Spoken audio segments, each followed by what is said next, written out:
We'll go ahead and get started. Tara, you want to welcome everybody and give your update on legislation? Yeah, sure. So I'm Tara Bell with Smokefree SC. Thank you all for coming this morning. I see some new names, which is always exciting. You may have been here before, but maybe I just didn't get to meet you or interact with you. I think it's always helpful to maybe put your name and your organization in the chat box if you don't mind. You don't have to, but if you would like, that would be great. That way we can just see who's all present for our meetings, and we can reach out in the future to collaborate if possible. We're talking a lot about collaboration today. So we hope that you enjoy our presentation and you join in with us. Usually Beth Johnson from ACS CAN will join these meetings, and she gives a fabulous, very knowledgeable update about what's going on with tobacco in the State House. Unfortunately, because of what's going on in tobacco in the State House, she has a very long meeting today about preemption that's happening right now. So she's unable to join us. So she gave us some talking points, or she gave Barbara and I some talking points, and I'm just going to read those from her email, and I'll give you her email in the chat bar because she says if you have any questions or if you're interested in helping her out to email her. So I'm going to put Beth's email in the chat box after I finish. So if you have any other questions or you want better clarification or you want to help, you'll have her email to do so. So there are two bills right now, H3681 and S414, that are focused on tobacco preemption. They are preventing flavors and tobacco retail licensure from happening. They were introduced and sent to the House 3M committee and the Senate Medical Affairs Committee. So obviously those are bad bills for us and the work that we're doing. So we are looking for volunteers who will talk to our local city council and mayors about these issues and why we don't want these preemption bills to pass. We're looking for volunteers willing to write letters to their editors for their local papers, the state paper. And if anyone is interested in getting involved in doing those letters or speaking to your local representatives, you need to contact Beth. And I'm going to put her email in the chat box. Again, she works for American Cancer Society Cancer Action Network, if you didn't know that. But I'll put her email in the chat box, and please reach out to her if you want to get involved. And again, thank you for coming this morning. We're excited you're here. As always, our meetings are recorded. We post them on our website later next week. And we also post them on our listserv page. If you're not a member of that, you can easily sign up. I'll talk about that later on in this presentation. But we always save these recordings and we put them out there so you can access them again in the future if you need to. Thanks, Tara. Yes, we really need to stop preemption because a lot of the work that we're doing in South Carolina focus on tobacco retail licensure and flavor bans. And while smoke-free policies are not part of preemption and can still be put in place in localities, any type of flavor ban or tobacco retail licensure ordinance would not be permitted under preemption. And so it's very important. And I don't know that necessarily that local communities know this is going on. So if you have the ear of somebody in your community, it would be great if you could talk to them. And like I said, please reach out to Beth. My name is Barbara Derrick. I'm the executive director for Smokefree SC. And Tara and I are extremely excited to talk with y'all today. We're going to give a brief overview of Smokefree SC and our work and how you fit into the picture and what our goals are for the year. And during this presentation, feel free at any time to ask any questions. We really value your suggestions and ideas, and we want you to share them. And I'm going to give you a heads up now. I thought this was really a cool thing, and that I did at a meeting earlier where they asked everybody to introduce themselves and give their goals for 2023. They just did it at the beginning of the meeting and didn't let anybody think about it. And that was the only problem with it. I had to come up with goals for 2023 on the fly. So I'm going to give you this whole presentation to think of things. And hopefully if we have time at the end of the meeting, we'll go around, introduce ourselves, and let you talk about the goals that you have for 2023. They can be personal or they can be with your organization. Okay. So starting with a little bit of history about Smokefree SC.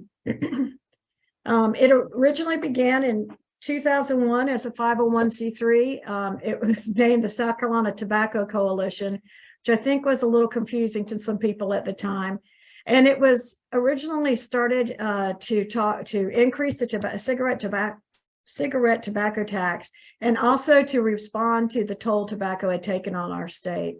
Nancy Cheney, who spoke at our November roundtable about the Can Quit program, was the first executive director. Until 2018, which is right before I came on board, the organization had paid members. So these were health organizations, state agencies, community coalitions, and businesses. But the membership have dwindled over the years, and they really didn't have an active membership. So that was one of the things they changed in 2019. Like I said, the main activities of the organization continue to be some of the main activities that we do now, which is to educate and advocate across the state on tobacco use issues. And in 2012, it was changed to the South Carolina Tobacco Free Coalition, the name was, and I think that was a little more, excuse me, I don't know why I'm having a hard time talking right now. I think that was a little more appropriate and a little more transparent about what the organization was trying to do. So in 2019, and I started in the summer of 2019, Smokefree SC began a major rebranding. So they changed their name. They came up with a new vision and mission statement. We did a new website, which we have since redone again. And the logo was changed, as you can see it on the screen. And at that point in time, memberships were eliminated. So this is currently what we're working under at this point in time. As I said before, we're a 501c3 nonprofit, and our mission is to support and amplify the work of our partners, prevention and control stakeholders throughout South Carolina. We receive the majority of our funding from DHEC through a grant, and our current budget is $483,612, of which $250,000 is passed through for different programs around the state. And in the early years of tobacco, of the Smoke-Free Tobacco Coalition, South Carolina Tobacco Coalition, they had a lot more money and a lot more employees, and they did a lot of regional work. But as ordinances and policies were passed, the interest kind of dwindled, and the number of employees and funding decreased over the years to where we are now. And right now, the personnel for Smokefree SC is Tara and myself, and an intern. So one of the most important things that we do is the South Carolina State Plan for Tobacco. And as most of you are aware, in the United States, tobacco is the leading cause of preventable death, disease, and disability. Some 480,000 people die prematurely every year from tobacco use, and another 16 million have serious illness caused by smoking or secondhand exposure. And to combat this, the CDC requires each state to develop a 5-year plan. And I just want to mention that the work outlined in this plan is not necessarily the work of Smokefree SC, but it's the collective work that's being done by state agencies, our partners, other organizations, stakeholders. So the 4 main goal areas that we have underneath the state plan is to protect youth from tobacco products, increase protections against secondhand smoke, reduce adult use of tobacco products, and strengthen the statewide infrastructure. And how did we get this? How did we come up with this new plan? Well, it started with the evaluation of the 2015-2020 state plan. And that evaluation committee was made up by Dr. Mike Cummings from MUSC, Dan Kilpatrick from DHEC, he's now with USC, and Rustin Hartzell, who at the time was at DeOtis and is now a doctoral student at USC, and myself. So we looked at what objectives were accomplished in the last plan, evaluated why certain objectives weren't accomplished, and then made recommendations for the new state plan. We also did a survey, a stakeholder survey, where we gathered input, and we had a virtual stakeholder forum. So in the new plan, we have a lot of objectives, and some were aspirations, some were aspirational, some were achievable, and I'll go over that on the next slide. And this plan is designed to include components that can be adapted. So part of the issue we have with the last state plan was that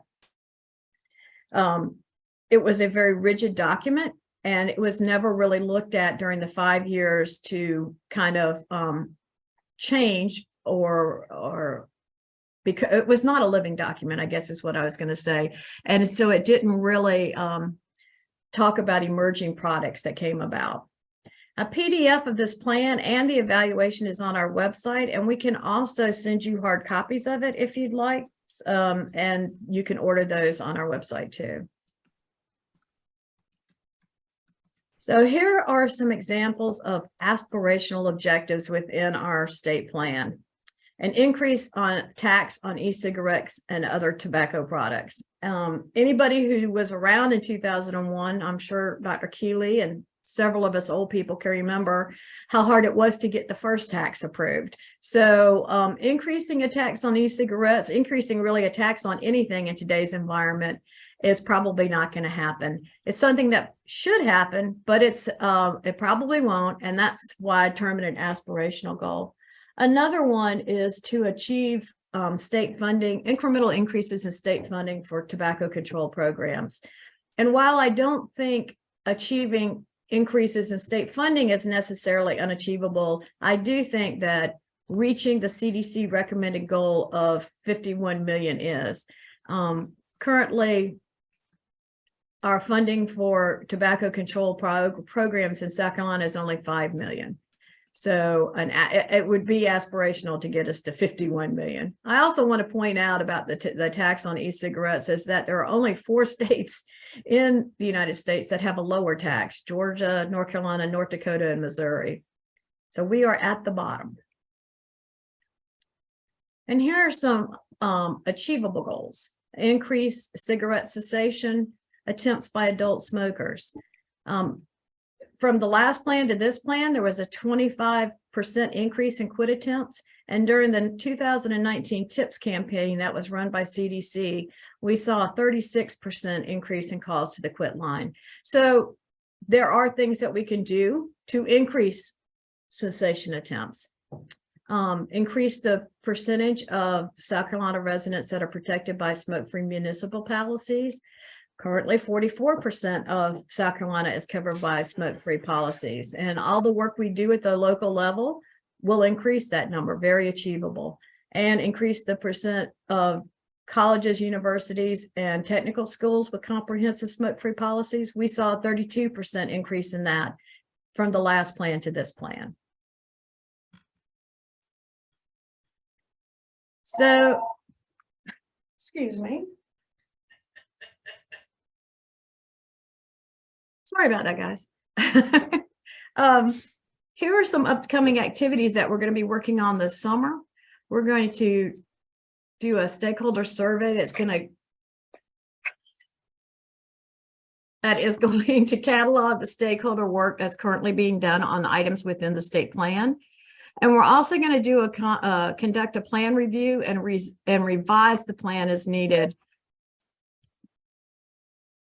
Sorry, again, revise the plan as needed to change to include any emerging tobacco products that have come around. If preemption happens, we'll change the plan to talk about what we can do about it. How do we proceed forward? So those are just some things that we'll be looking at this summer. This was as I said earlier, a very important suggestion that the evaluation team made. They wanted to make sure that the state plan was a living document and that it can be changed easily over the 5-year period. So now we're going to talk a little bit about our current work. I'm going to let Tara start with our work with local coalitions. Thanks, Barbara. So we work with communities, coalitions all throughout the state. Currently, only about 44% of South Carolina has smoke-free policies in place. So we work with communities who want to work on increasing that number to make their community, their location smoke-free, tobacco-free, have flavor bans, and then also we could focus on tobacco retail licensing. So we're currently working with a few different organizations. We're working with Just Say Something in Greenville. The Greenville County is working on TRL, which is tobacco retail licensure. And then the city of Greer is working on implementing a smoke-free policy. So we're working mainly with Phil, who's on this call, to help get those policies implemented, get knowledge out to, gain momentum in the communities, to encourage volunteers and local community members to get involved. We're also working with Tobacco Free York County Coalition. Aaron and Dr. Keeley are on this call, and they're from that community. They're focusing on tobacco retail licensing. They've been working for a while, and hopefully the end is in sight. And then we're also working with Smoke Free Low Country and Breathe Easy Tri-County in Charleston, and they are also working on tobacco retail licensing and a Charleston flavor ban. So Cynthia's on the call from that area of the state. So as you can see, that's York is pretty high north, Greenville's in the upstate region, and then Charleston's the low country. So we work all over the state. We're going to talk a little bit more later on in the presentation. If you're from a community or an organization and you want to work on smoke-free policies in your area, you can get involved. We'll get involved with you, and we can help you on your journey to becoming smoke-free. Tara, you could add, it's in kind of on a side burner, but we're working to get Winthrop University campus to go tobacco free. Yes, I missed that. I'm sorry. Thank you for adding that. Mm-hmm. And hopefully that'll happen too. Yeah. That would be great. Mm-hmm. Is there any other work out there that coalitions are working on that we didn't include in the slide that you'd like to have us talk about?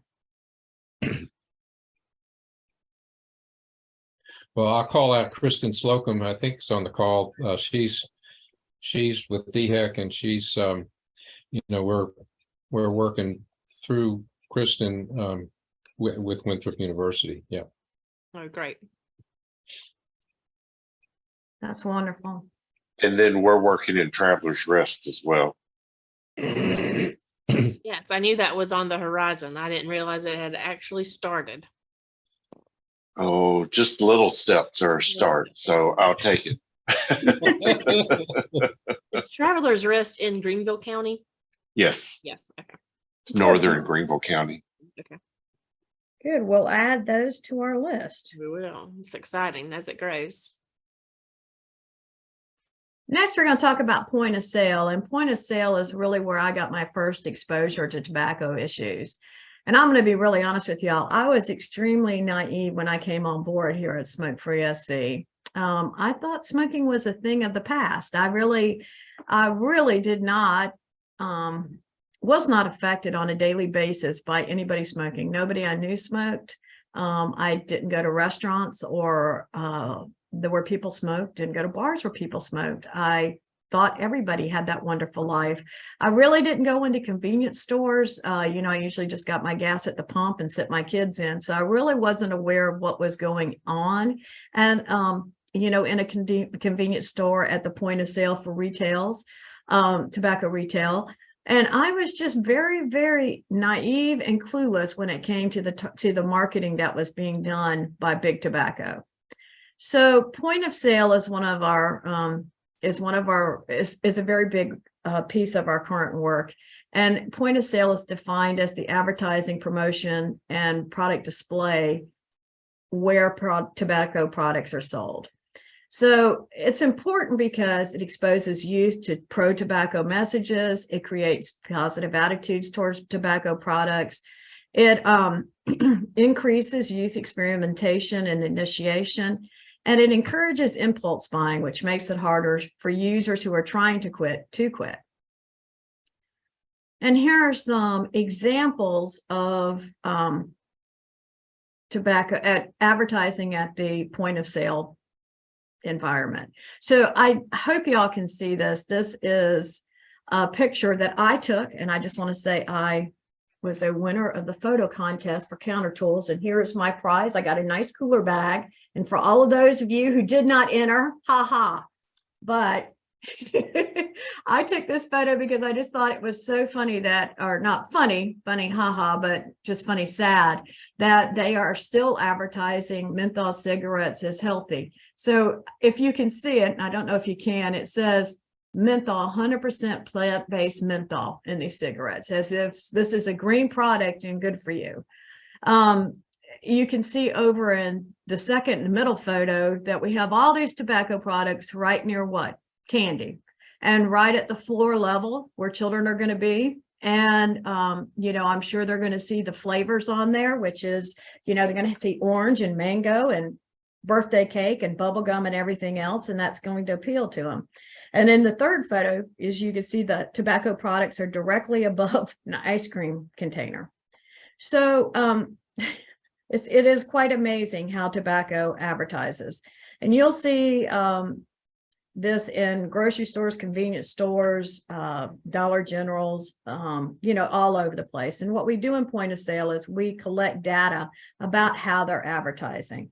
So far, we've collected data in 45 of the 46 counties. We have not collected for Florence County at this time, but we have a relationship with USC and we School of Public Health, and their public health society is going to, students are going to go out and do Florence County for us this spring. So we're very excited. The data from all of these assessments that were done in each county can be found on our website. And it's done in a really user-friendly manner. It's got a lot of graphics. It hits why this is important and what you are seeing in your community. And we find it's a valuable aid to passing local ordinances, such as neutral content advertising, tobacco retail licensure, and also smoke-free policies. And now I'm going to let Tara talk about the vape talk. Thanks again. So you've probably heard us talk about Vape Talk before if you've been on multiple meetings or if you've been on our website for a few years. Oh, sorry, I accidentally closed off my screen. For a few years, we only had one Vape Talk that was meant for an adult audience. So that could be parents or caregivers of teens, teachers, youth professional development professionals. So we wanted to talk to adults about why they should have a vape talk with their children, or why they should, you know, have conversations about what vaping is and why it's dangerous to our health. And then we started noticing we were getting a lot of requests for vape talks for youth. So can you come talk to our students? Can you come talk to these youth that we serve? And we had to keep saying no, we would provide other resources where they could find some information. But then we decided we were tired of saying no. We wanted to be able to say yes to these people who were reaching out. So we recently developed a Vape Talk presentation that is intended for a youth audience. It was just presented to our board last month, and it's being sent out for final revisions this current period right now. So we are hoping that it will be finalized and get the final approval soon, so we can start giving this vape talk to youth. So we'll keep both. We'll keep the one that's geared towards an adult audience, and then we'll have a new one that's geared towards a youth focused audience.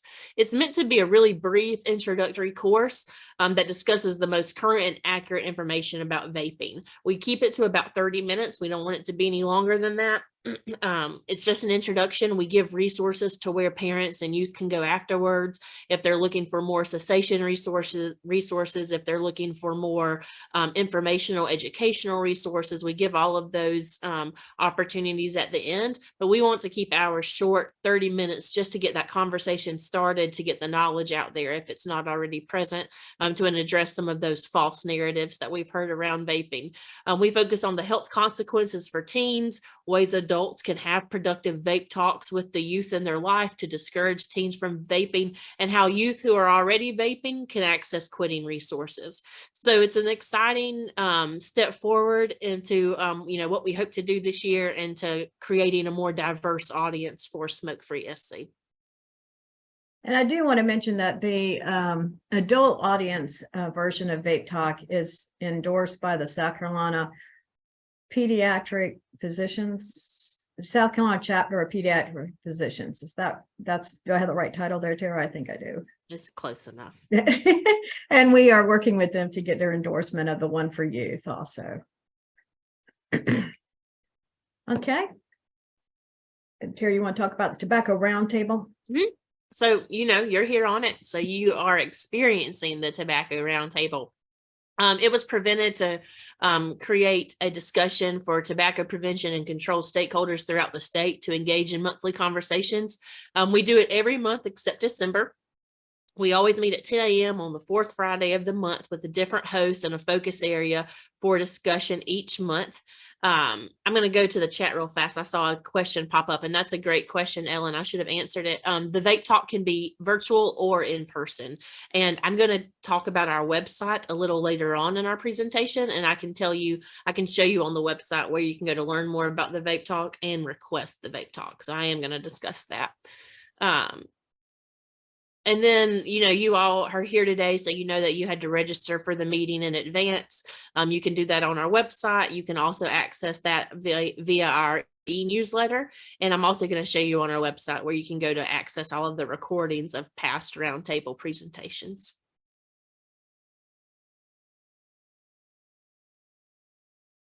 And last but not least is our annual summit. So I think the majority of y'all have been to our summit before. It's a single day conference that's held in mid-May in Columbia. Registration for this year should begin in early March, and we will probably have it at the same hotel that we had it at last year, which is the one on the corner of Assembly and Blossom, whose name totally escapes me, but it's USC. Anyway, we will have it there. And our past speakers have included Delmonte Jefferson, Center for Black Health and Equity. And I know y'all remember him from last year because he was the one that would shout out something. We would always yell back, we're woke or something. So, and he was an excellent speaker. When I first came here, we had Luca Kynard, who was a teenager who had gotten addicted to vaping. And he and his mother spoke about his journey through vaping and how he got off of it. He's a national known speaker. He's, I think, 21 now. He's grown up, and he came, and it was just very motivating. And Mark Meany from the Public Health Law Center came and spoke about tobacco retail licensure, I think, in 2021. We didn't have the conference in 2020 because of COVID. So we are looking forward to it. We'll have a date nailed down by the next time we meet in February. I should mention that Luca's mom, they organized, I think it's Mothers Against Vaping, and they have a website that you can Google, and they got resources there. That's great. Thanks, Dave. I have only looked up Luca. I just was thinking about him the other day and wanted to see how he was doing, and went out there and looked. I didn't see that about his mom, though, so that's great. We appreciate you telling us. So right now I'm going to turn it over to Tara, and she's going to give you a brief overview of our website and tell you what's out there, because we've got a lot of great stuff out there. Okay, so can you all see my screen? You need me to, yeah, you stop my share. Yeah, perfect. All right, so this is our website. It's gone through an overhaul the past few months. Barbara and I have been working on including information and resources on here that we think best serve the population we work with. So we have this rotating banner on the home screen, and this is just where we're putting, some up-to-date information, some reports, data, surveys where you can get involved. The newest one is this one right here, where South Carolina failed a tobacco prevention analysis completed by the American Lung Association. So this is a really, sad but impactful read. If you want to go check it out, we'll include it in our newsletter as well. But this rotating banner is where we can, it's living, it's fluid. We're adding to it. We change it regularly. So you can feel free to check that out. If you ever find any information or articles that you want us to share that you think would be a good addition to our website, please email those to us. We do take care of our own website, so we can make changes and edits to it whenever we want. So if you have anything that you would like to share, please send it to us. I'm mainly going to be talking about this blue horizontal bar today. The the Tobacco Partners Roundtable. That's the meeting we're all in right now. You can go here, you can register for the next upcoming meeting by clicking the link right here, and it takes you to the Zoom registration link. This is where you can join our listserv. I mentioned it at the beginning of our meeting. We share the link to the recording on the listserv, but we also share the presentation. So the presentation that Barbara and I are presenting today, I will put the actual presentation on the listserv, and any other presentations that speakers have been able to share with us, we put it on the listserv as well. They're not always able to share just because of privacy and things like that, but if they are able to share it, it goes on the listserv, so you can access it there. And then this part of our website is also where you can go to see all past recordings of the Tobacco Partners Roundtable. So you can see our last one was in November 18th, where we had Change Lab Solutions come and speak, and it goes all the way back to January of 2022. So 1 year ago when the Tobacco Partners Roundtable was first started. So you can go back to any of these recordings, you can watch what was discussed. And you can, it's a YouTube link. So if you want to share it with anyone else in your organization, you can easily do that. Next, here's the Vape Talk portion of our website. So if you are interested in the Vape Talk, you click this link right here. It says book a Vape Talk presentation for your group. Currently, we're only talking about, what parents need to know, the adult version of Youth Talk on our website. But as soon as our youth version gets finalized by our board and the South Carolina chapter of pediatrics, we will add the youth version information to our website as well. And then we also have links right here, information for parents, information for youth if they are vaping, and then resources for schools. So this section of our website is all about Vape Talk. So if you have any questions, you can fill out this. It's just a little like online form, and it will automatically be sent to me. So you can put your information right here, and I will receive it via email, and then I'll reply and get back with you, and we can talk more about your Vape Talk needs. Next on the bar is Smoke-Free Advocacy. This is just an example of the work we do on different levels. So we talk about our national advocacy efforts and comment letters that we've submitted to the FDA. We discuss our statewide advocacy. This video is from January of last year. And as soon as we're able to get a recording of Beth giving that update, because my update is definitely not great. But whenever Beth gives us an update, we'll record that and we'll update that here. And then we will also update that these preemption bills as they change this year. So if you have any questions about what's going on statewide with tobacco and preemption, you can come to this part of our website to find out more there. And then here's our local advocacy section. These are some of the coalitions I discussed earlier in the presentation, so you can find out more information about these people and the work that they're doing. And here is an example of a letter to the editor that one of our board members, Tammy Timms, recently wrote to the Greer Citizen. So anything local that's happening, we'll put it here, and we'll let you stay up to date about what's going on locally throughout the state. And then the last horizontal bar section is point of sale, which Barbara spoke about. We give a brief history about our partnership with Counter Tools. And then if you are interested in point of sale throughout the state, what's going on in my community, you can click the link here, and then it takes you to a page of infographics from throughout the state. So they are color coded by the year in which they were completed. Some counties, you can see here, Charleston County, Chesterfield, Greenville, and York have had 2 assessments completed. So they have 2 different years you can click on. Florence does not have a assessment completed yet, but that's happening in the spring of this year. So we're excited to be able to add them to the list. And then all counties in South Carolina will have had a point of sale assessment done.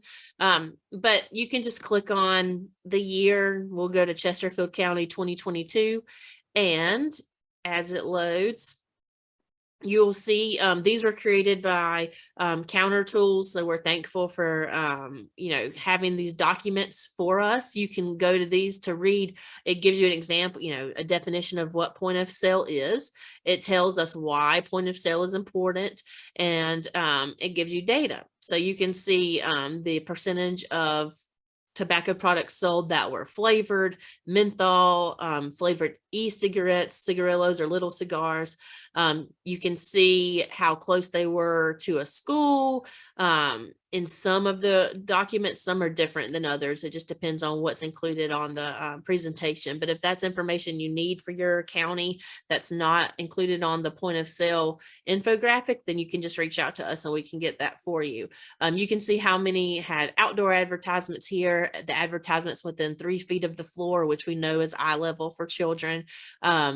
Price promotions, so those are discounts on tobacco products, and then you have pictures from each one, so you can see the doors plastered with tobacco advertising. That plant-based menthol Barbara showed, this is an example of a promotion, saving when you buy more than 1 pack of cigarettes, displays and right next to candy products. So these are really neat. You can go through and you can compare different counties throughout the state, and see what's really happening with point of sale throughout the state. So that's what this section of our website is. So this horizontal bar, these are 4 of our 5 big topics of what we do. Our summit that Barbara mentioned has its own website, and as that date gets finalized, we'll send out that website as well.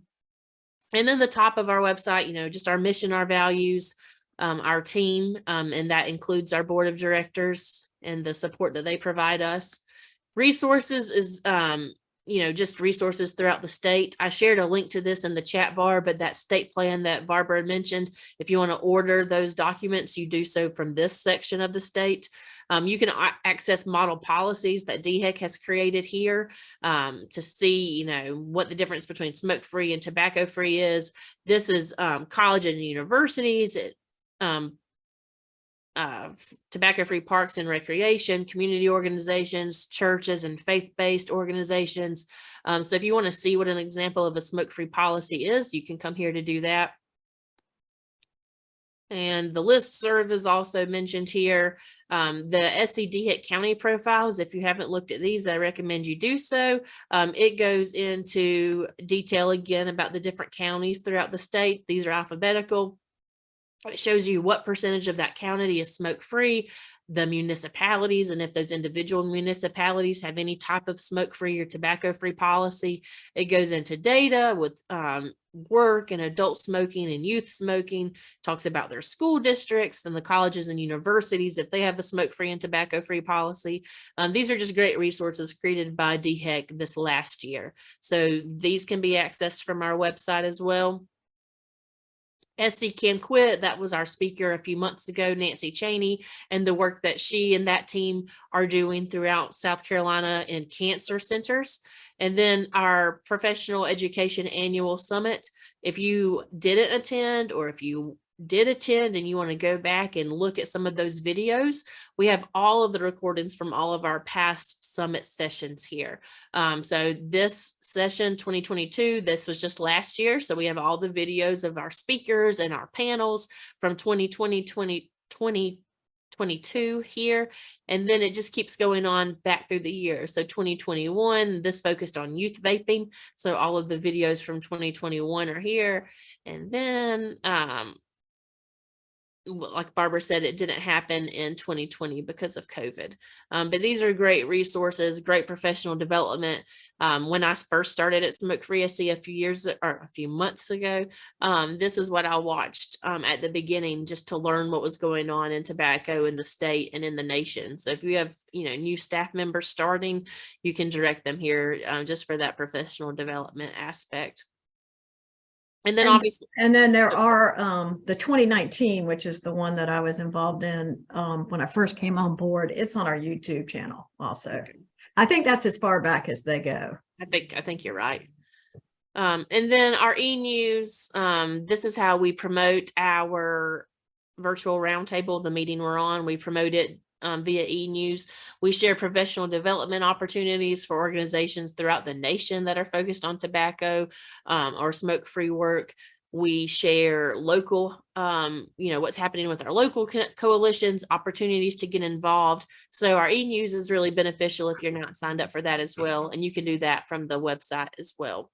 And then our social media pages, which is what I'm designated to talk about next in the presentation, you can also access those here.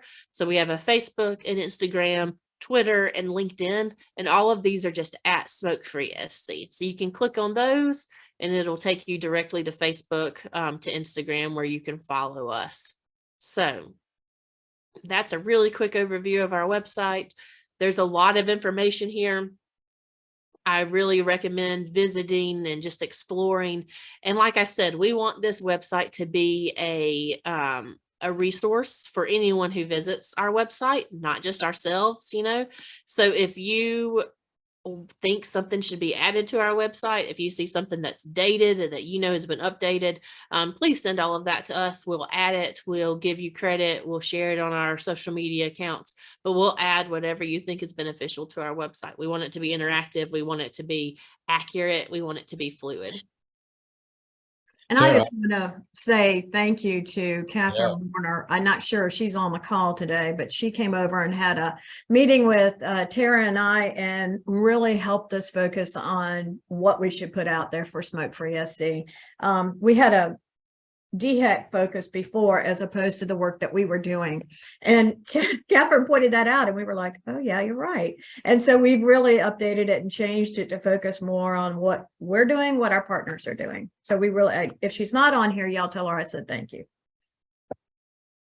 I have two thoughts, Tara. That was a great tour. And just for all the listeners, the menthol presentation last year at the summit, if you're not up to speed on the whole menthol issue, it's an excellent presentation. So I recommend that. And then you kind of showed it, but at the bottom of each page, I don't know if you want to pull it back up, but the banner on the bottom of the page, I think, is significant because it features the quit line. And I was not aware that there's a new Quit Now Net place to go. Is that it there? Yeah. That is it. Yep. So if you click on that banner on any of our pages, it takes you directly to their Yeah, new that's website. Because you know, one thing that I still run into a lot of people that don't know about the quit line. So for those of you on the roundtable, it's something that you can promote anywhere, anyhow, and having this Quit Now Net place to go looks really good too. Just wanted to chime in with those comments. Thanks. Yeah, thank you, Dr. Keeley. So do I need to reshare or is mine up there? You need to reshare. Okay. So now I got to figure out how to do that, guys.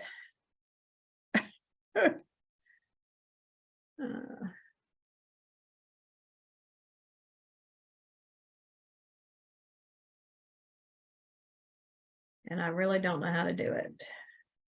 I've lost all of y'all. Okay, all right. Sorry about, okay, here we go. I've got it now. Is it back up? Yes. Okay, good. So now we're going to talk about our goals for the new year. I think our biggest goal this year will be to be a better partner to all of our stakeholders. We want to be as involved as you want us to be. We hired Tara to be a community engagement coordinator. We want to help you any way we can. We have resources that we can share. We have funding that we can share. We have community grants that we can give out to start coalitions. We will be happy to attend your meetings, to speak at your meetings, but we really want to know what's going on with you. We are going to go out this year and meet with as many of our partners as we can. In the job I was previously in at Smokefree SC, I was kind of limited in how much I went out in the field, and then COVID hit. And so I really haven't been able to meet a lot of our partners in person. And so this is something that we really want to focus on this year. Tara, did you want to say anything about that? Yeah, I think just to, you said it really great. We both want to get out, boots on the ground, working with coalitions. If you even just have an idea, you want to start a coalition, but you don't know where to start, you can reach out and we can help do that. Definitely. We want to reinvigorate tobacco work. I like to call this, we want to make tobacco sexy again. It kind of has lost it's mojo, and we want to work with y'all to get tobacco back on people's radar. And so any way that we can do that, we'll be happy to help you. And any ideas you have, we'll be happy to hear them. We want to create a youth component, and I'm going to let Tara talk about this a little bit more. As I mentioned earlier, we are working with the USC School of Public Health. I've gotten a lot of requests from their students. They have to complete 50 hours of volunteer work. And last year we were able to use 3 or 4 of their students to do an assessment of the 5 Points area, a point of sale assessment on 5 Points area for use with one of the City of Columbia councilmen who wants to do an overlay to stop any more tobacco retailers coming into that area. We also had them work on our social media. And this year we're going to, like I said, do Florence County point of sale. We're also going to use them to do some ABCs through the point of sale effort. And just anything we can do. We also have smoke-free days at USC. We've done it with the Great American Smokeout before, but they're going to start doing them in the different schools like business, public health, engineering, and have tables there and where they talk with people about the quit line and the cessation tools that are available to them. So we really want to get youth involved. And I'll let Tara talk about this a little bit more from her end. So as I mentioned, we have the Vape Talk that is now hopefully soon going to be presented to youth. I think it would be great if we needed more help throughout the state. I'm in the upstate. I live in Spartanburg. So Spartanburg, the Midlands region, those are pretty, accessible to me. But when I started having to go to the low country, it gets a little harder. I love doing the presentation in person, but you have to think about, the logistics of everything. And if we need it, I think it would be great if we said, wow, the Vape Talk has really exploded. We need more help. We need, some extra boots on the ground people throughout the state to get trained in giving Vape Talk. I think that would be a great goal of 2023. I didn't mention that when I spoke about Vape Talk, but it is a presentation that we created, but we want help with presenting it. We have physicians throughout the state. We have substance abuse professionals who are trained in presenting Vape Talk with me. So if that's something that you're interested in, if you would also like to be a co-presenter for Vape Talk, we can get you trained in that. I think it just makes it, more relatable. If someone who is giving the presentation looks like you, I think if a healthcare professional is the one talking about the dangers of vaping, the health dangers of vaping, you're probably more likely to listen to a doctor versus someone who isn't a doctor. So that diverse presentation list of people, I really want to work on increasing that diversity. So if you know anyone who would be great presenters for that, you can reach out to me. Like I said, if you want to be a presenter, you can reach out to me and we can get you trained. And then have an impact. I think that's our biggest goal this year. We'd like to look back at the end of the year and be able to tell that we helped make improvements in South Carolina in regards to tobacco. So I'm not sure that we could say that in the last couple of years. I know we did some good things, but we want to have an impact. So any way that we can help you, we would love to. And that concludes our presentation. As I have an idea, I think the youth talk is youth vape talk. That's so timely.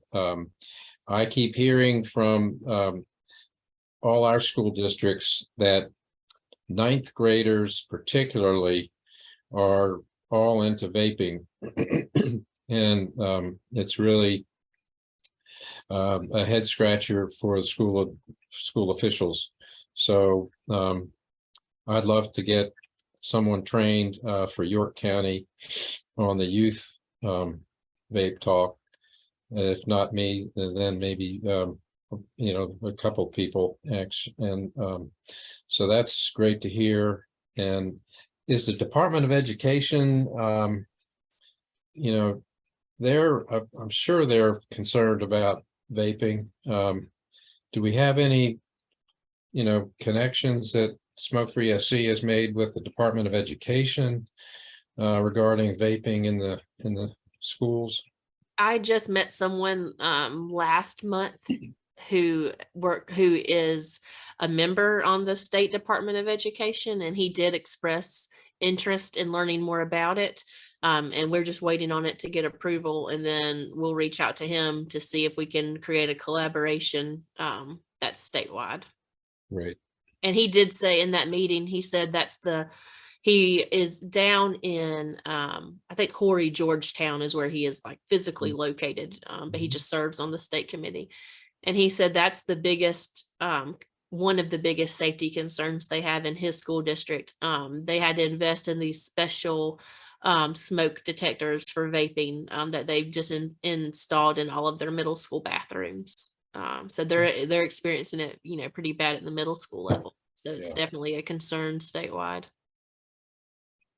I know, Dr. Keeley, I've talked with the students at USC, and it's something I'm going to really try to pursue. What normally happens now with them is that they get to their senior year and realize they have to do 50 hours of volunteer work, and then they're on a crunch to get it done before they graduate. And one of my goals is to start getting them as sophomores, and then training them in vape talk, and then using them to go out and speak, because as Tara said, I think kids relate to people more their own age than they necessarily do to old people like me coming in. And so that's one of our goals, is to get a cadre of trainers from different universities or tech schools, but in that age group, who could go out and do this training for a few years. And Dr. Keeley, I wanted to mention Dr. Rania Chakra is from Rock Hill, York area. She's on our board, but she's also trained in vape talk. So she's great. Oh, good. All right. So we've used her a few times when we've given the adult vape talk. Oh, that's good. Yeah, I'll have to update with Rania on what we'll do with the youth version when it's ready. Two other thoughts, Barbara. Tobacco treatment specialists in South Carolina. In our area, we don't have enough tobacco treatment specialists, particularly when we partner with our alcohol and other drug agency. They want to be able to more effectively intervene and help their clients. And so if there's anything Smokefree SC can do to get some grant money to offer to communities to get tobacco treatment specialists trained, that would be great. And the training does carry a tuition expense, so but I think there's a really good support system for continuing education as the landscape changes. And let's see, the other thing that I was thinking about, I can't remember. Sorry. I get that. I totally get that. Yes. Well, when you remember it, just send it to me. Okay. And that's great. And thank you, Megan, for pointing out the Kentucky program. We'll definitely look into that. Yeah. Well, I think we're kind of running out of time. I was hoping that we could go through and introduce everybody and have you tell us your goals for the year, but unfortunately, I think we've run out of time.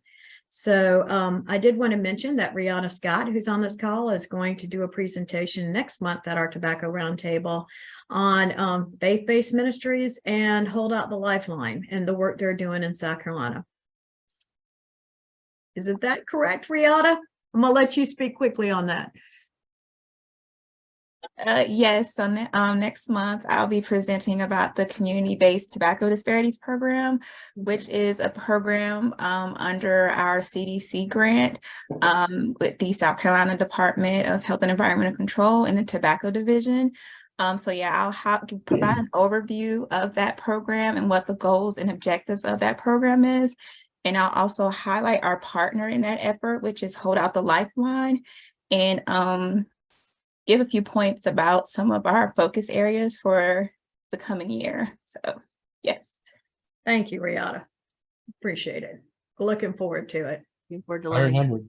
I remembered. It's Tobacco 21.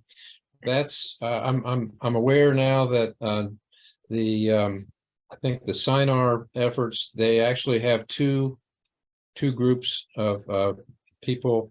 They have the folks who are under 18 going into alcohol retail establishments, and they now have 19 and 20-year-olds going into tobacco retail establishments. So I think, you know, if you want to do a future thing on Tobacco 21, you know, Yarley Steedley's now involved there and might be a good topic for an update.